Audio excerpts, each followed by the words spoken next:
every woman should do everything they can in this life to get what they want. And fertility's super unique, intricate. It's different for everyone. It's a whole science, as we just learned. It's a whole science. Yeah, so night one was interesting.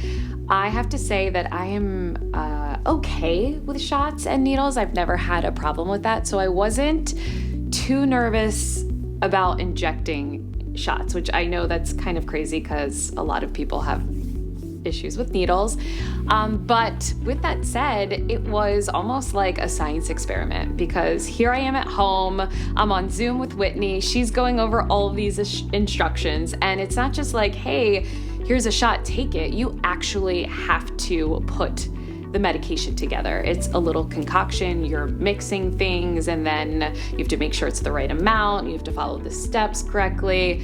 So the first night of doing all this, it definitely was nerve-wracking, but I felt very confident and comfortable with my nurses, and I had my friends here helping me and supporting me along the way. So after, the first hour of learning how to do everything and then repetition, it gets a little bit easier. I would say that the shots, it kind of sucks, but it's part of the process, and it does sting and it does hurt a little bit.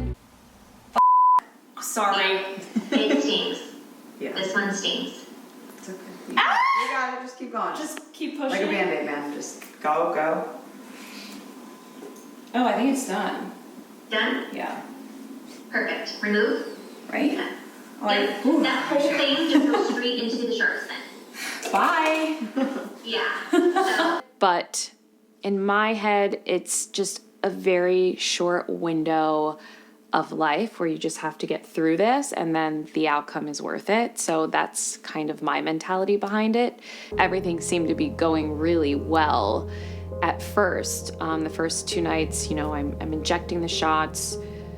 Everything seems pretty okay, but you do have to go into the doctor every day to see how your body's responding. And after about my 3rd or 4th night and my doctor's visit the next day, getting the news that your body isn't responding well and things aren't going well, that hurts because also you're injecting all these hormones in you. So you're so vulnerable, you're so emotional, you're crying multiple times a day. At least I did, just from feeling all these hormones and then saying, hey, Cheryl, we don't think this is going to be a successful egg retrieval for you. I just got done with my OVA appointment this morning. I am in a parking garage. That's why it's so dark. And I'm just crying because these hormones are no joke. I definitely really started feeling them all today.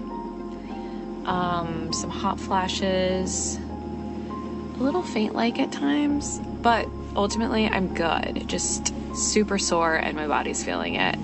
And it's a roller coaster because you kind of go in every day and get your blood and ultrasound and you kind of go over the results, see how your body is responding to the medications. And right now my situation's all over the place. I have some eggs that have already developed way too much and are ruled out, and then I have ones that haven't developed enough, so I have no idea where this is gonna go. And I'm just emotional. So basically my body at first, that first round, just didn't respond the way that we wanted it to. A little too sensitive to the medication, and things just didn't look good in terms of an egg retrieval outcome for me. So I had that tough decision with the doctor saying, okay, I think we need to call this round. And that's hard because you're like, is this going to ever work for me? I put all of this time into this. It's taken weeks to get to this point. I've been doing all of the prep. I've been following all of the guidelines. And then to hear the news, well, this didn't work. That was really tough, and that took a toll on me because it also came with a lot of pain, a lot of emotions, and I mean physical pain. I did develop some cysts the first round, but again, because I was working with such an incredible team of doctors and nurses, they were with me every day, not with me physically, but I could call them at any moment and they're like, this is okay, this happens sometimes. Everyone's journey is different and unique, and this is your journey, and this is an unfortunate circumstance, but now we know how your body responds to the medication. Now we know what to do differently the next time. So it is a little bit of trial and error. It's not an exact science. It's almost like the weather and forecasting. You have to go through the motions, figure out what works best for you, and taking that jump to say, okay, this didn't work the first time. Can I even do this again? It's a lot. And, you can't work out, you can't be physical, you can't do all of these things that you're used to doing in your normal daily life. So it takes a toll and it is a commitment. But again, like feeling confident and having the doctors and nurses, with me and telling me everything's going to be fine and we can still do this and this still can be successful. It's not an all or nothing. It's not if you're less than 35, you're a candidate, and if you're older than 35, you're not, or that it's not going to work for you. But going to a reputable facility, being counseled on the options, and just, it's not a guarantee for anyone, for any woman. Nothing in life is a guarantee, and I think it's also important that we're not over-promising something that we can't deliver. Egg freezing is not a 100% guarantee of having a baby, but nothing in life can guarantee that for you. So to be able to say, I am, investing into myself, into my future to give myself a little bit more wiggle room or a little bit more control, I think to me that's the peace of mind that a lot of women are looking for. Realizing that and feeling comfortable and saying, okay, let's put this behind me.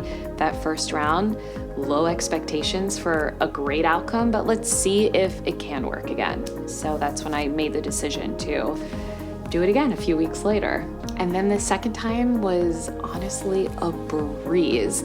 So I got a new protocol of medication. I was checking in with them daily. Everything was working well, and the side effects the second time around were little to nothing compared to what happened the first time. So it was, again, trial and error, but the second time around seemed super easy to get to the egg retrieval day. I'm so proud of you.